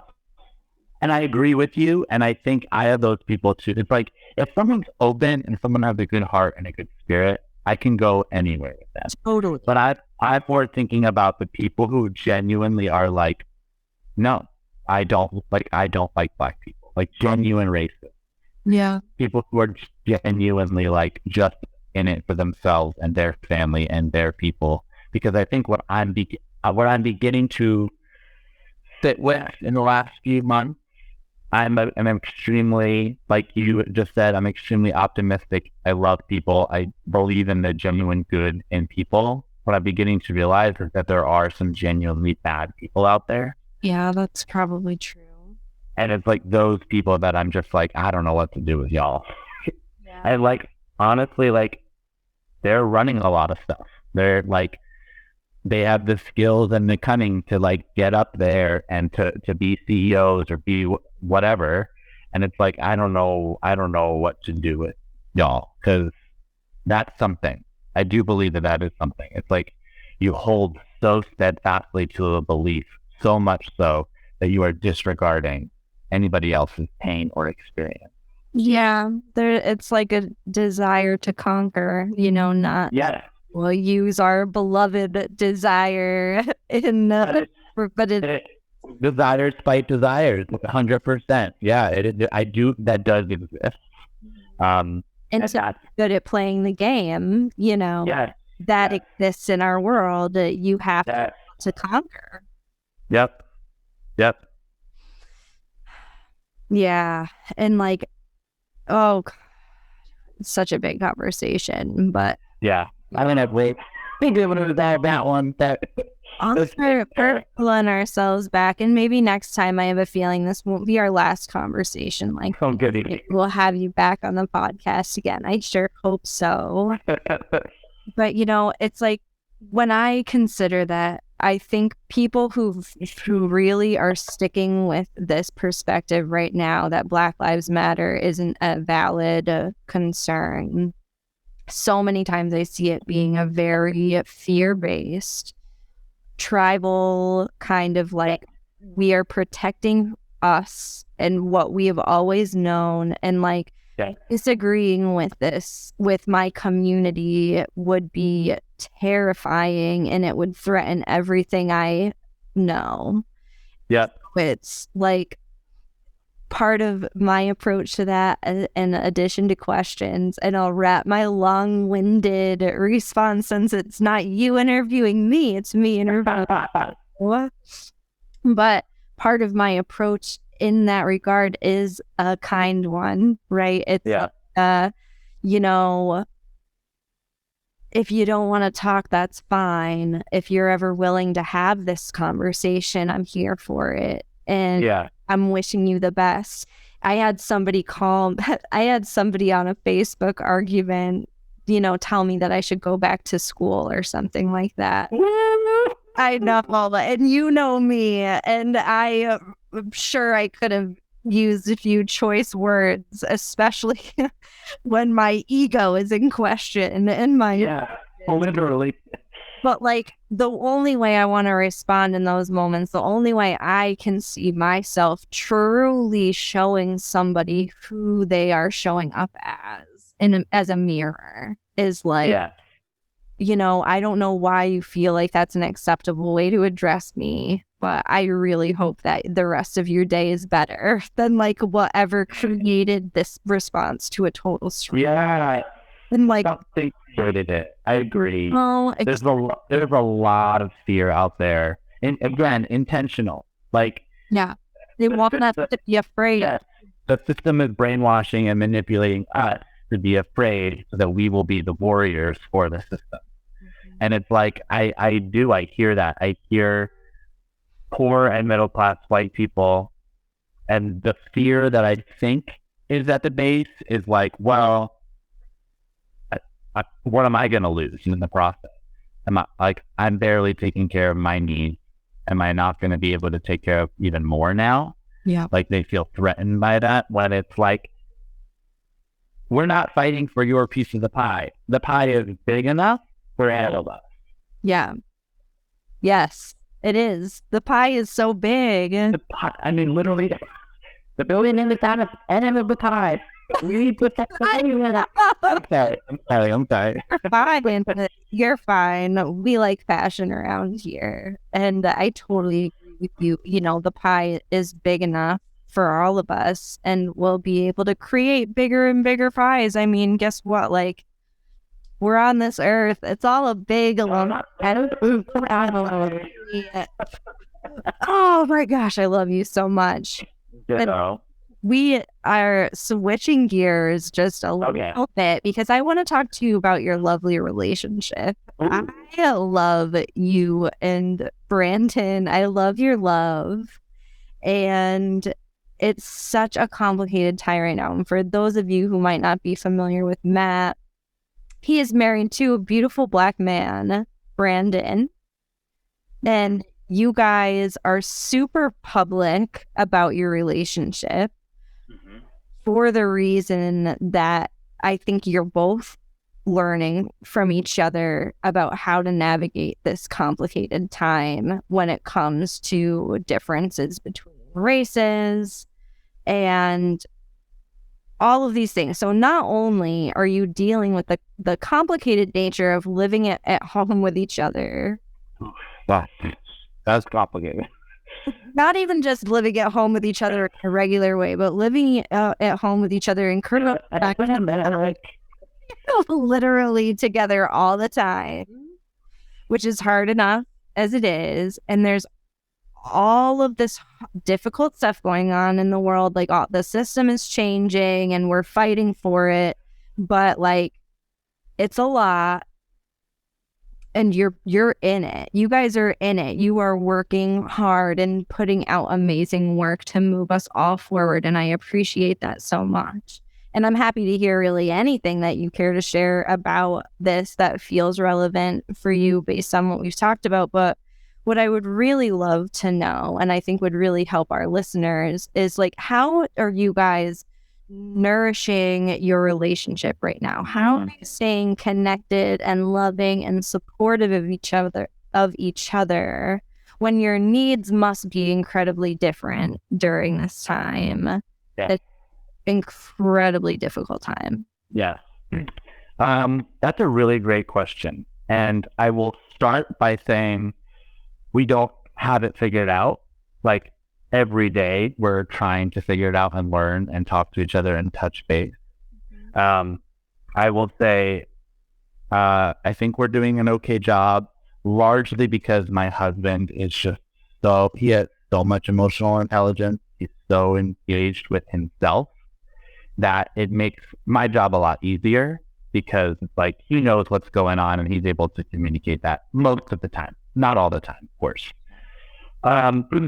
But, like right now we're trying to navigate how often we check in with each other. I have a lot of my own baggage that I bring to the relationship. Of course, we all do. I was recently laid off from my job because of coronavirus. And so I've been navigating not working. I've been finding productive things here and there that are fulfilling me. But of course, my trauma of like being unemployed means I'm worthless is kicking in, right? Because that's what I saw growing up. That's what I heard around me and whatever. And Brandon, his career is really skyrocketing and blowing up, which is like, I'm so grateful for because he's been working at it for over a decade. And so he's finally now getting the recognition and the work that he deserves. So that's tough. And I'll get in my head and my ego will kick in and I'll be like, well, I'm just going to leave him alone and not talk about stuff because that makes me feel bad. But then he doesn't feel like he's supported. So it's just ongoing conversations and trying to figure out like, okay, how do we balance, like what you just said, our different needs? How do I take care of myself and him? How does he take care of himself and me? One great example is that in our relationship, we have learned to value our own individual time.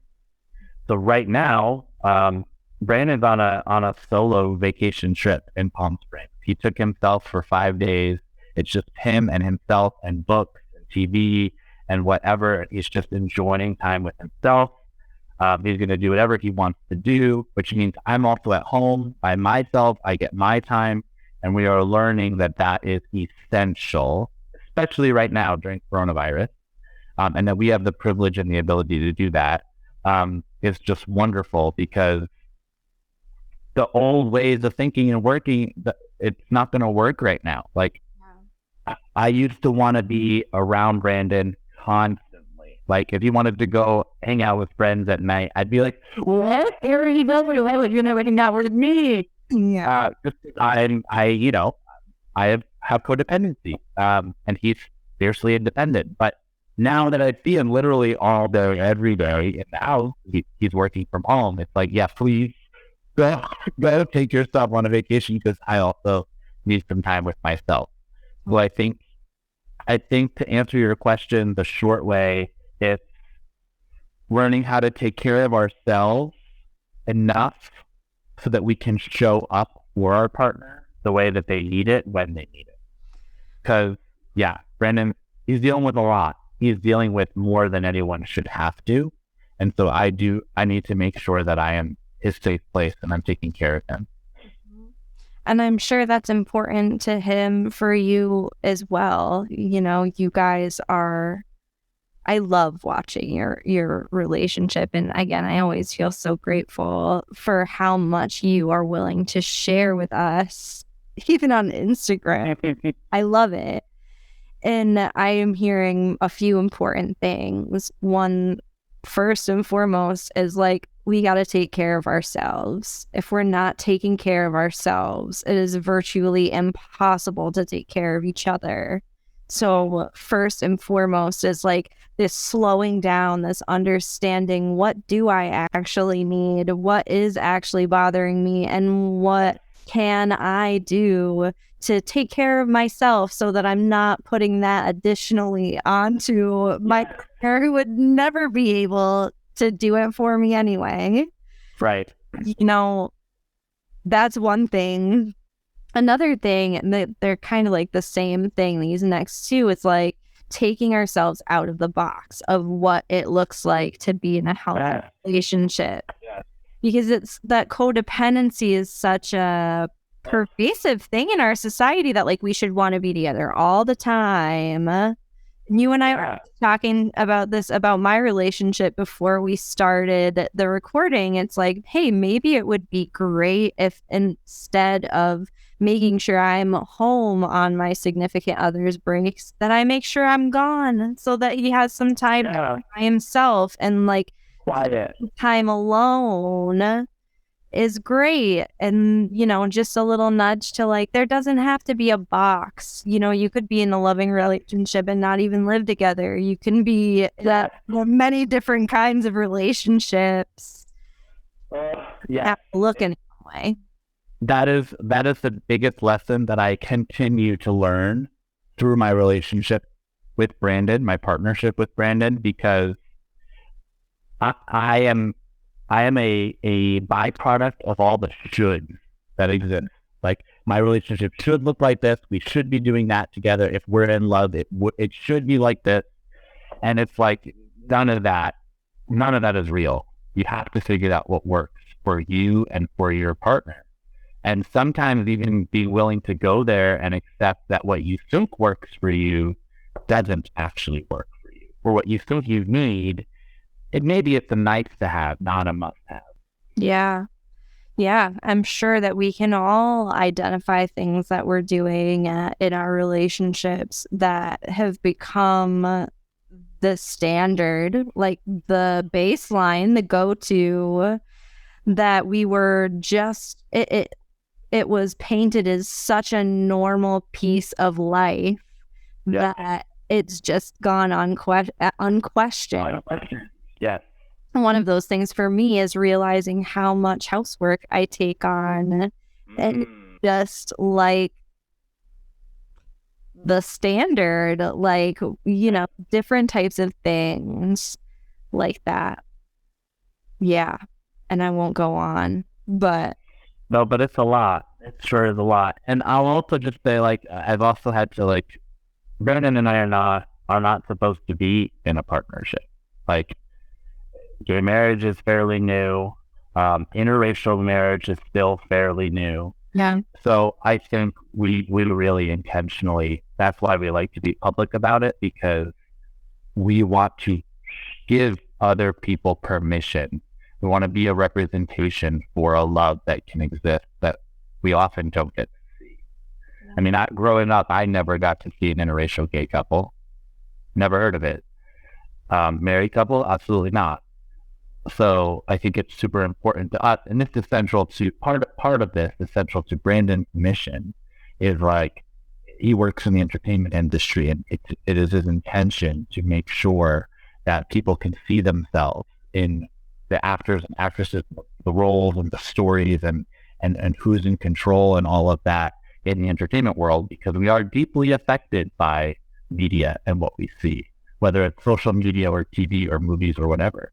Yes, absolutely. And that was one of the most profound things I learned at BU, actually, was in a class on sociology of gender and sexuality, seeing the ways that the media depicts people.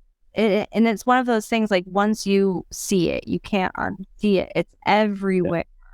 The stereotypes that get plugged into. Yep.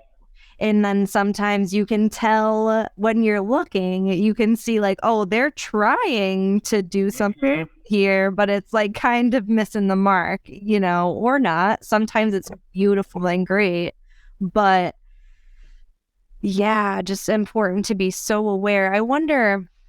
I think it can be hard for people sometimes to identify where are the things in their lives that they're just doing because they should do, that they're just like things that they haven't questioned. I know you've gone through a lot with identifying this and sitting with that. Like, do you have any thoughts on how one could identify like where these shoulds are still living in their life, and how do you go about addressing something like that? Yeah. I honestly think what it's hard, there's challenges, there's compromises to make, but it shouldn't be that hard. So if there are things in your life or in your relationship that there's just continuous friction about, it's probably not right for you. Like, even if it's one of those shoulds, if you continuously struggle with it, your partner continuously struggles with it, or together you're struggling with it, maybe you should just tear it down and find something to replace it. I'll give an example. It's very superficial, very basic, but it's important to me. I love being outdoors in nature.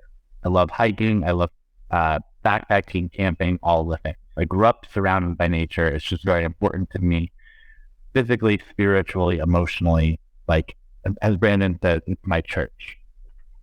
Brandon grew up in New York City and is allergic to pretty much everything in nature, hates being in nature, hates being outside, does not hike, does not do any of those stuff. For a long time in our relationship, I was like, I don't understand. I'm gonna marry this man. He should want to hike with me. Like, he should see how important this is to me, and he should go on hikes. And like, if we're in a meaningful relationship, we should be adventure partners and be traveling the world, camping all over the place. Like, all those should were in my head about what our relationship should look like. But we continued to have friction about it because Brandon was like, I don't like hiking. I get allergic every time I go out. I'm not putting myself through that experience. What don't you get? And so I had to finally sit with it and go, what does this mean? What value am I putting on this thing? What am I associating with Brandon hiking? I associate, that means he loves me. That means that we're in a good, healthy relationship, the kind of relationship I want to have. But that's in my head. That's not in Brandon's head. And I'm with Brandon. We're two people in this partnership. It is not my fantasy world that I get to create. So this is causing friction. What do we do about this?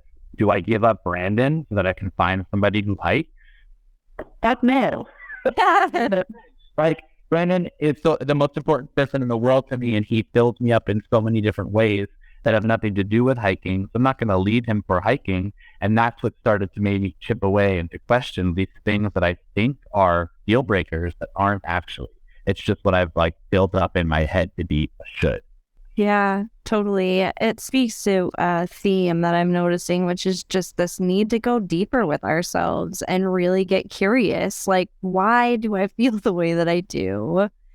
It's not so simple just to stay on the surface level of an issue and kind of go back and forth about it there. It's like we really have to be willing to chip down to like get down into the core of something and say, this is what's important to me. Yes. He can make you feel loved in a plethora of ways, many of which probably feel great to him. Yes. If hiking isn't it. Yes. And I think it also hits on a second should in relationships. People often fall into this trap. It was easy for me to think, oh, well, if Brandon's not into it and won't do it, then that means I need to give it up because it's not something that works for Brandon. So therefore I can't do it. To be with Brandon, I have to give it up. But that's also not true. Like, no one is saying you have to have the same hobbies as your partner. You have to do all things you like to do together. Like, hiking has now become something I do for me with myself and with a couple friends that I have that also share that value. I don't have to give it up, and I don't have to share it with Brandon. There's a third option here. And I think that's often what people don't realize, that they think it's left or right, and they don't realize they can just go forward. I love that. That's one of my big tells too, is like, if I feel stuck between one of two things, there's guaranteed to be a million more options. Yeah, make another option. Yeah. And like, it's ego. It's something like I'm painting this picture like I figured it out. Let me be very clear. It took years and so many hours of fights with Brandon that eventually I figured it out. And we're still figuring stuff out. Like, life goes on. There's always going to be something to learn and grow about. Yeah. So, like, we might as well start now and get better. And, it creates a lot of happiness in my life to be willing to go deep with myself and the people around me. And yeah, definitely. Encouraging that for all of our listeners. And so I have one more question for you, kind of. So I would love to know, what would you love to see more of from the people in your life right now? And also, what ways are you showing up for yourself right now? Yeah. I think what I'm sitting with, my answer for what right now, whatever today is what sort of inspired that post that you referred to before, which is communication. Mm-hmm. Like, we're all dealing with a lot.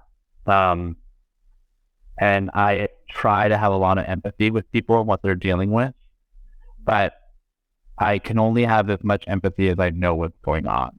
So I think people just need to communicate and be a little bit more transparent with each other. And a little bit more honest. And specifically when it comes to relating to each other, connecting, staying in touch, whatever the case may be.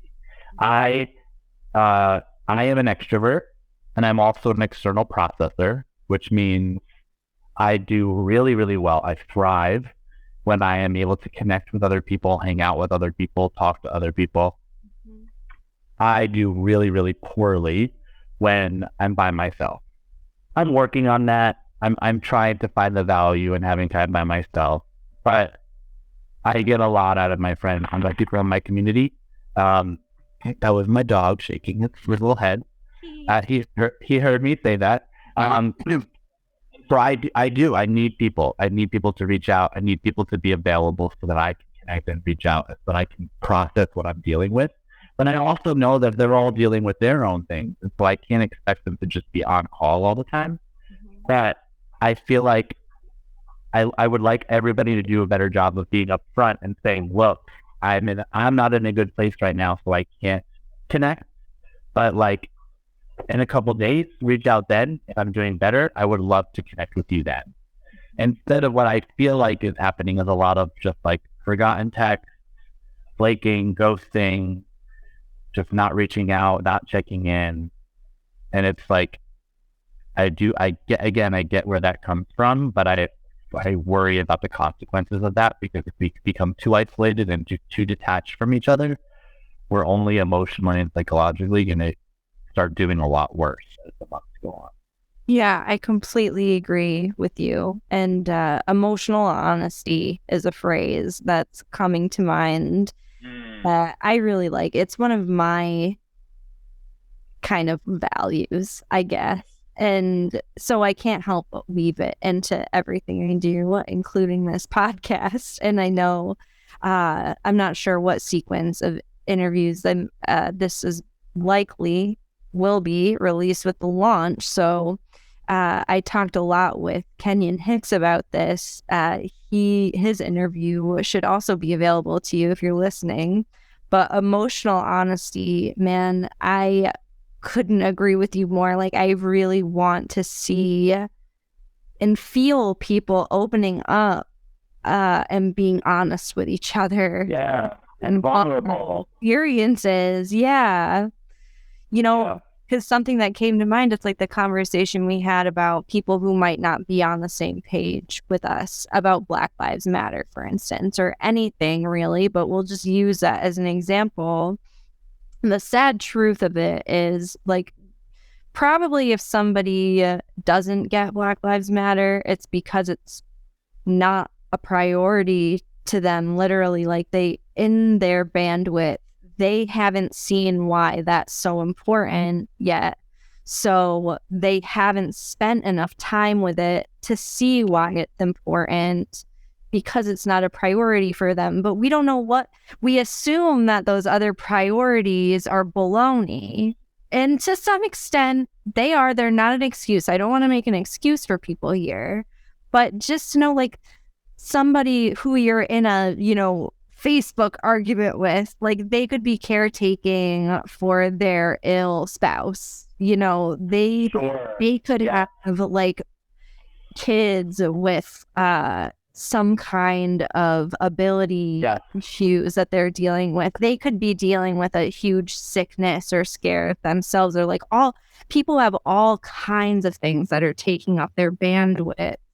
And I know I was having a conversation with somebody about this very topic, and for them to say, like, I don't have the bandwidth to hear about this right now because my pet died this morning. And it's like, no wonder you had a little edge to the comment posted on your Facebook, because you don't care about this right now. And it's not to say that it's not important, but like, that's your reason, is because an emotional honesty, it doesn't matter that she couldn't hear that from me, because I still feel closer to her that she shared with me what was genuinely going on. And if we keep doing that with each other, then there's a lot we can do. Yes, I think there's a few things embedded in that from what you just said that have come up. Again, I think, like, the reason people may not have certain opinions about issues that don't directly affect them and their life is because we're so disconnected from each other. Right. We're so disconnected from our common humanity. And yes, privilege plays into it. Like, if you're not affected by all of this, if you don't have any of these experiences, and you're just living in your world, it's very easy to just forget about the rest of the world. But again, other people's emotional honesty too. Yes. Didn't mean you. I'm sorry. No, you're fine. But like, if we were more connected to one another, I think that there would be more compassion and more empathy. But the point you just made me think of was, so recently we lost Chadwick Boseman.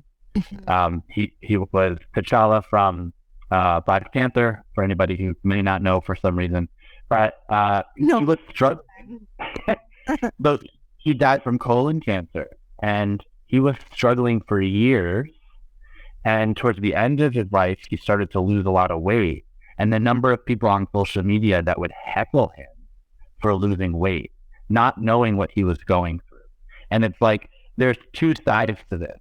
One is the person who's struggling gets to decide how much they disclose and who they disclose to. There needs to be an element of trust involved, but there also needs to be an element of, like, I don't need to take care of myself. That's it. Like, I'm going to just suffer through this and just take care of myself. I have people in community who can take care of me.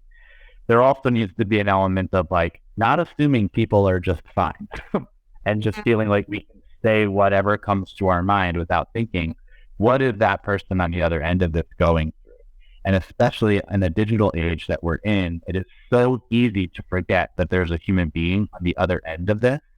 And it's like, what do we need to reconnect with our humanity.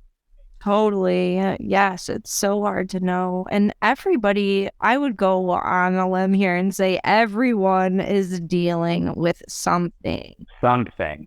There is something going on for everyone. And what a great example to bring up of Chadwick Boseman. One of the stories that really stuck out to me was one of his co-stars on a movie that he was working on came out with a statement. I forget which movie it was, but I'm sure I can find a clip and add it in here to our show notes. But he had mentioned that he had been super excited to work with Chadwick, and then his image really changed when he saw, his wife there holding his hand in between tape and like a whole staff of holistic practitioners doting on him and things like that. He was kind of like, oh, maybe this really got to his head.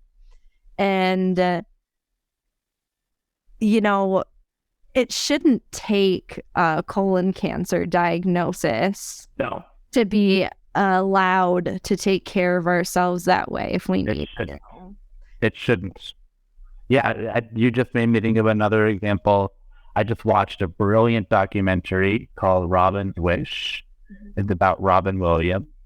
And how, like, when he died, I mean, without talking about how heartbreaking it was, as soon as he died, everybody was talking about suicide, depression. Was he bipolar? Was he an alcoholic? Did he run into money issues? He was suffering with a form of dementia that like wasn't diagnosed at the time. Yeah. So like he literally didn't even know what was going on, but because we don't live in a society that values and takes care of mental well-being, nobody knew what to do or how to deal with him or how to take care of him. And it's like those are the things that I really want to see changed in our society moving forward. Is I think it's about time we start spending as much time and energy and money on our emotional well-being and on our mental health as we have on our physical health. Yes. Amen. I couldn't agree with you more. And I feel like that's a perfect place to start wrapping up.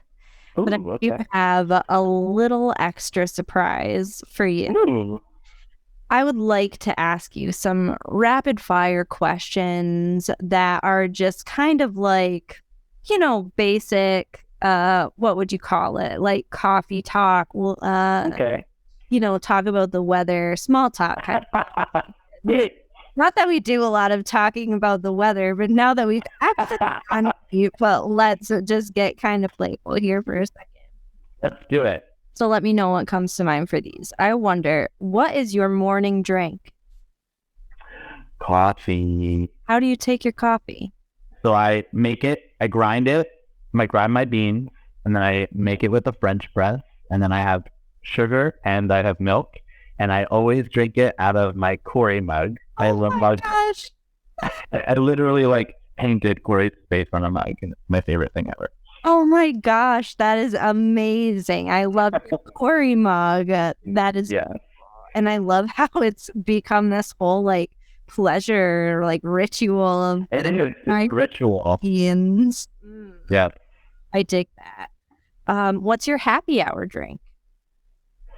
Oh, a Manhattan. With so I love Manhattan. It's my all-time favorite drink, and I love to make my own. So for anybody who may not know, a Manhattan is rye bourbon. I like rye; it doesn't have to be rye. Rye bourbon, sweet vermouth, and bitters, and it's all stirred together, and it's delicious. Yummy. Do you put does any fruit go in a Manhattan? Nope, no fruit. I guess that some people will do like the orange zest or whatever, but that's more of an old fashioned than the Manhattan. Ah, yes. Thank you for clarifying me on that. I'm sure we've got listeners who are like, oh my God, what is she talking about? It's so embarrassing. So what music are you listening to right now? Oh, I have a tenuous relationship with music, meaning I don't really listen to a lot of music, or I haven't in my life unless like I'm working out. I'm trying to rekindle my love of music So right now, what I'm like obsessively listening to is Celine Dion. Nice. I love it. We're Yeah. taking it back. Putting it way back, and I just belt it in the shower. I belt it in the car. It's lovely. I love it. She does have quite the powerful voice and music, huh? And her songs are just so emotional and beautiful. Like I cry in almost every song I listen to. It's You get a full release from every listen. I love that. How about a podcast? What's your must listen podcast right now? So in coronavirus, podcasts have definitely fallen to the wayside. Sorry to admit. Really? Yeah, my ritual with podcasts is I would listen to them driving to and from work. So they were a car thing. Mm-hmm.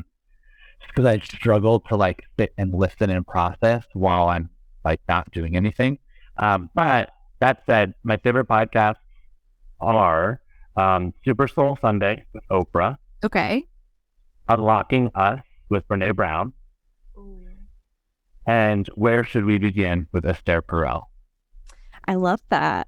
Great suggestions. I've been meaning to listen to Brene's podcast, so it's good. Really good. Yeah, very good. I love Brene Brown. Yeah, and all three of those are like very interviewee, very emotional, very psychological.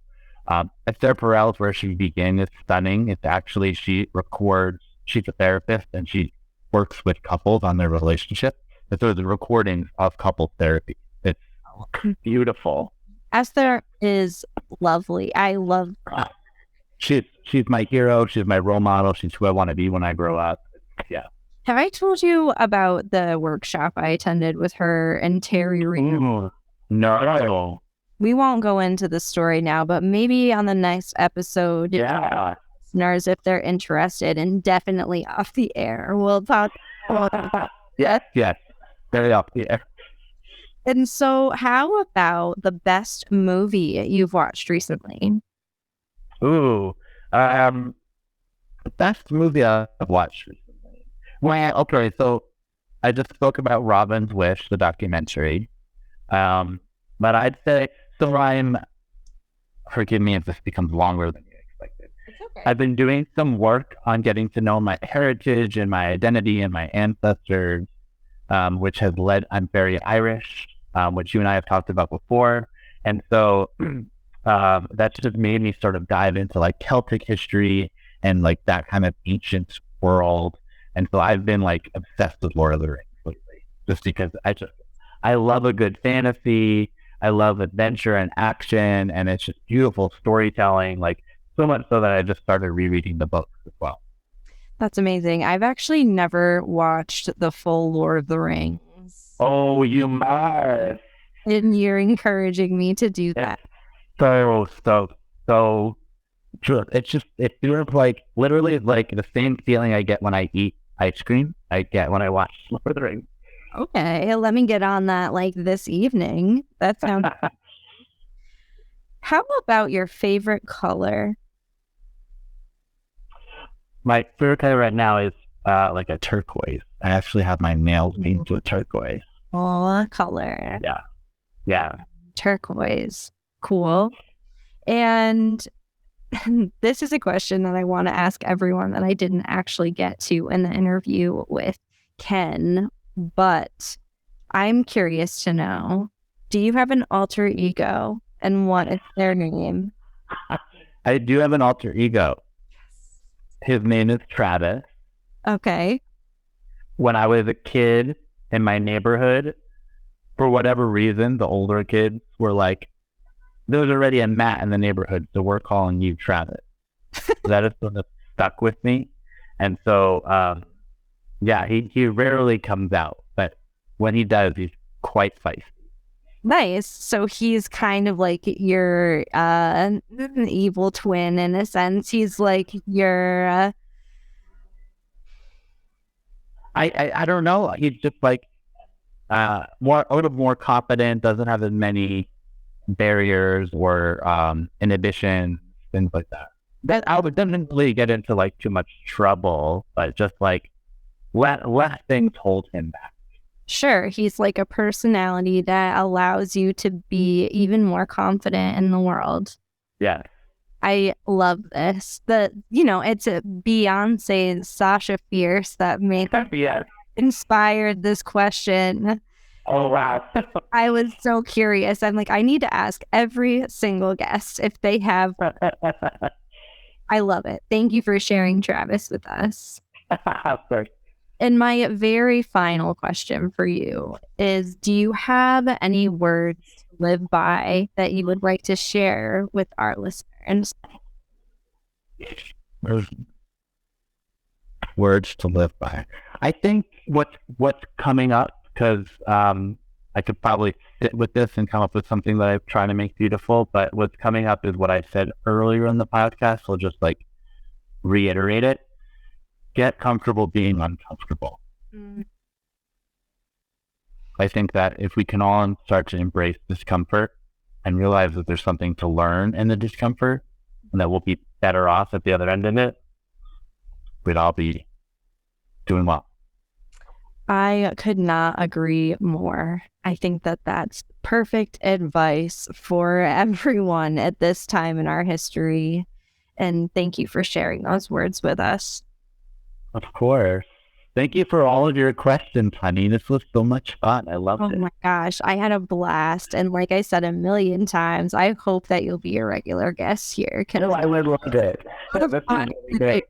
Yeah. I also want to say, Brianna, just how proud I am of you for doing this and like taking your profession and your livelihood to this level and sharing it with so many people. I think it just speaks volumes to who you are and the impact that you want to have on our world.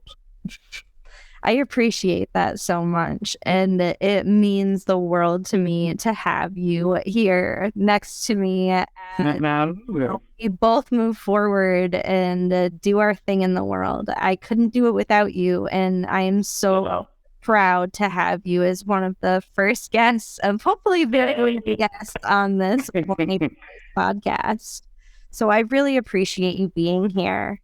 And thank you so much. How can our listeners get in touch if they... Good question. So Instagram is probably the best way. Follow or whatever.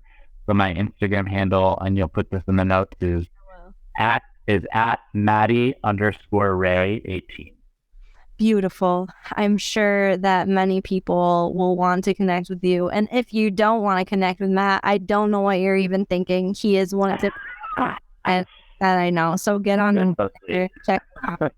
Thanks again, Matt. I love you so much. Thank you, Laura. I love you. And we'll talk again soon.